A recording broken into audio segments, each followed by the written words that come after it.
श्रीगुरुभ्यो नमः।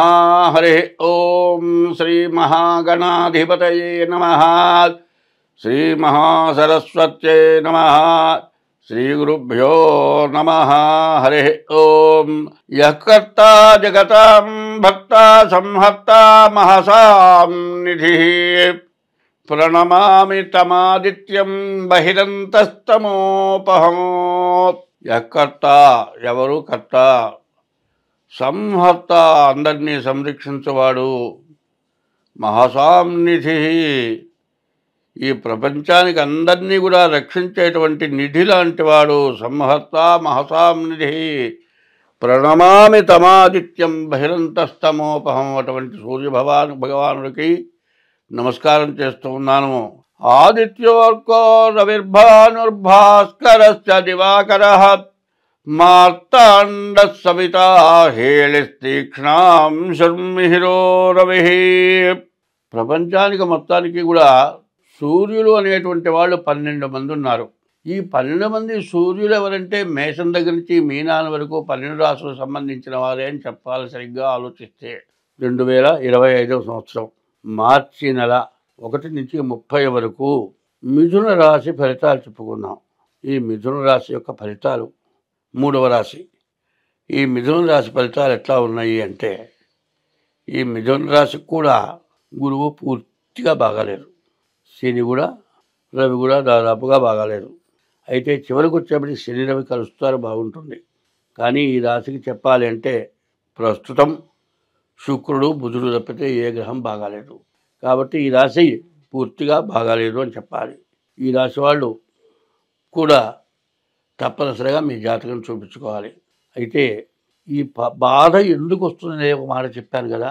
మనం పూర్వజన్మలో చేసుకున్నటువంటి పాపం కానీ, ఈ జన్మలో చేసిన పాపం కానీ, మనల్ని కన్నవాళ్ళు చేసిన పాపం కానీ, మనల్ని పెంచిన వాళ్ళు చేసిన పాపం కానీ, మనకు కలిగిన సంతానం వల్ల కానీ అనేక రకాల పాపాల వల్ల రకరకాలైన బాధలు కలుగుతూ ఉంటాయి.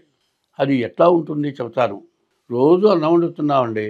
ఓ రోజు గిన్నె పొయ్యి మీద పెట్టావు, సగవన్నం మాత్రం బాగా ఉడికింది, సగవన్నం ఉడకలే. ఏం గిన్నెలో మొత్తం ఉడకచ్చు కదండి. సగం ఉండి ఉడికి సగం ఉడకపోవడానికి కారణం ఏంటంటే, ఓ పక్క చూసావు ఉడికింది అనుకున్నావు, దింపావు, తీరా తినబోయేప్పటికి సగవన్నం ఉడకలేదు. ఇదేమిటి నీ కర్మ వల్లే జరిగింది. ఇట్లాంటివి రకరకాలైన సమస్యలు వస్తూ ఉంటాయి, రకరకాలైన బాధలు వస్తూ ఉంటాయి. వీటిని అన్నింటినీ కూడా తప్పించుకుంటానికి ముందుగా మీ ఇష్టదైవాన్ని ఎప్పుడు పూజించాలి.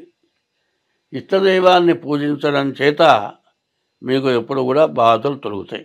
ఇష్టదైవాన్ని పూజించడమే కాకుండా ప్రతిరోజు కూడా హిందూ అయి ఉంటే శివాలయానికి వెళ్ళి చామంతి పూలు, తర్వాత మారేడు దళాలు తీసుకొని శివాలయంలో 11 ప్రదక్షిణాలు చేసి ఆ చామంతి పూలు మారేడు దళాలు శివలింగం మీద పెట్టించుకోండి. తర్వాత నవగ్రహాల గుళ్ళోకి వెళ్ళండి. సూర్యగ్రహం దగ్గర దీపారాధన చేయండి. అక్కడ 9 ప్రదక్షిణాలు చేయండి. బయటికి వచ్చిన తర్వాత కాళ్ళు మాత్రం కడుక్కోవద్దు. అట్లాంటి పనులు మాత్రం ఎవరు చేయొద్దు. గుళ్ళోకి పోయిన తర్వాత కనుక కాళ్ళు కడుక్కుండేటట్లయితే అది పెద్ద దోషం అవుతుంది. గుళ్ళో నుంచి బయటకు వచ్చిన తర్వాత కాళ్ళు కడుక్కోకూడదు. గుళ్ళోకి లోపలికి వెళ్ళే ముందు కాళ్ళు కడుక్కొని తప్పులేదు. నవగ్రహాల గుళ్ళో నుంచి వచ్చిన తర్వాత కాళ్ళు కడుక్కుంటే ఎట్లా ఉంటుందంటే, తల్లో తండ్రో ఉన్నారనుకోండి, వాళ్ళకి ఏం చేయాలి, కాళ్ళు పట్టుకొని నమస్కారం చేయాలి. కాళ్ళు పట్టుకొని నమస్కారం చేసి దవడ వెళ్ళేట్టు పెళ్ళను దెబ్బ కొడితే ఎట్లా ఉంటుంది. కాళ్ళు పట్టుకొని దండం పెట్టిన పుణ్యం పోతుంది కాక ఇంకా విపరీతమైన పాపం వస్తుంది. భగవంతుడిని పూజించేటువంటి వాడు గుళ్ళోకి పోయి బయటకు వచ్చిన తర్వాత ఎందుకు కడుక్కోవాలి కాళ్ళు?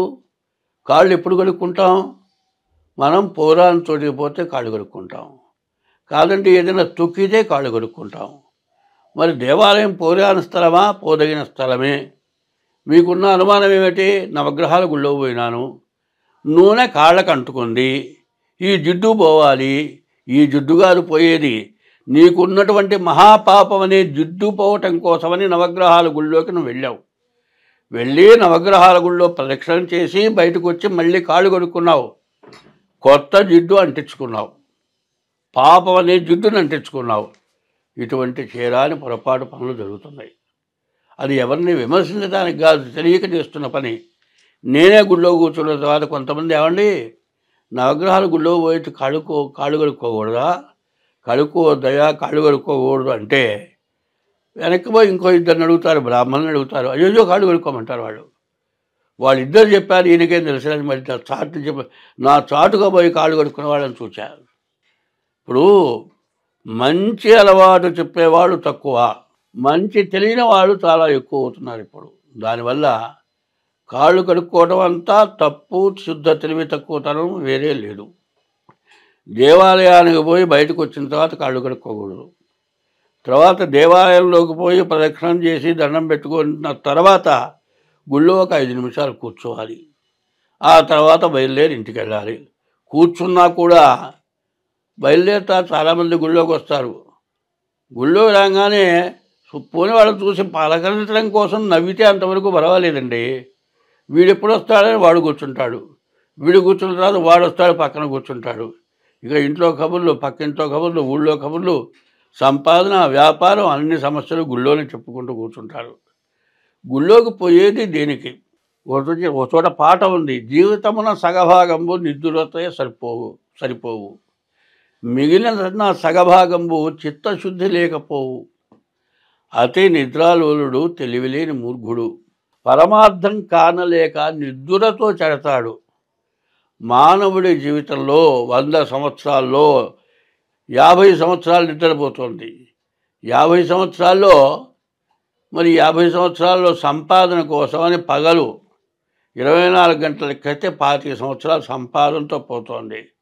25 సంవత్సరాలు నిద్రతో పోతోంది. నిద్ర కనీసం 12 గంటల నిద్రలో 8 గంటలు పడుకొని 2 గంటలు లేచి దేవుణ్ణి పూజిస్తున్నాడా? చేయటం లేదు. నీ ఇష్టదైవాన్ని పూజిస్తున్నావా? చేయటం లేదు. కాక ఇదంతా కూడా కాకుండా ఆ 2 గంటల టైంలో మనం చేసిన తప్పు ఏమిటి, మంచి ఏమిటి ఏమన్నా ఆలోచిస్తున్నావా? అది కూడా చేయటం లేదు. మంచి చెడుల విచారణ చాలా అవసరం. ఎందుకంటే ఒక్కోసారి పొరపాటు జరుగుతూ ఉంటుంది. పొరపాటు పనులు కావాలని చెయ్యం, దారిన పోతూ ఉంటాం. ఒక బల్లి కింద నడిచి వెళుతూ ఉంటుంది. కాలు ఎత్తి వేసేటప్పుడు ముందుగా చూడం, కాలు శాంతం కింద వేసేటప్పుడు చూస్తే ఆ కాలి చెప్పు కింద బల్లి ఉండి నలిగి పటాపంచలే చచ్చిపోతుంది. కాదండి, ఆ బల్లి మీద కాలు వేయకుండా ఆపావా, నువ్వు పడతావు. అటువంటి అనవసరమైనవి, ఆపటానికి వీల్లేని పాపాలు చేస్తున్నాం. అటువంటి పాపాల నుంచి విముక్తి పొందటానికి ప్రతిసారి కూడా ఎప్పుడు కూడా మన జీవిత సమస్యకి మన యొక్క భగవదారాధన, భగవంతుడిని పూజించడానికి అన్నీ మనకు చాలా అవసరమైనవి. అందులో మన భారతదేశంలో, తెలుగుదేశంలో మహాకవులు, మహాపండితులు వివరాలని చెప్పున్నారు. భాగవతం లాంటి విద్య ఇంకోట్లేదు, అందులో చూసుకోవాలి. ఇంకా జ్యోతిష్యం ద్వారా తెలుసుకొని మీ యొక్క జాతకాన్ని పరిశీలించుకోవాలి. ముందు మీ డేట్ ఆఫ్ బర్త్ ద్వారా జాతకాన్ని చూపించుకోండి. అప్పుడు మీ ఫలితాలు ఏంటో చెబుతాము. దాని ద్వారా మీకు అంతా బాగుంటుంది. స్వస్తి.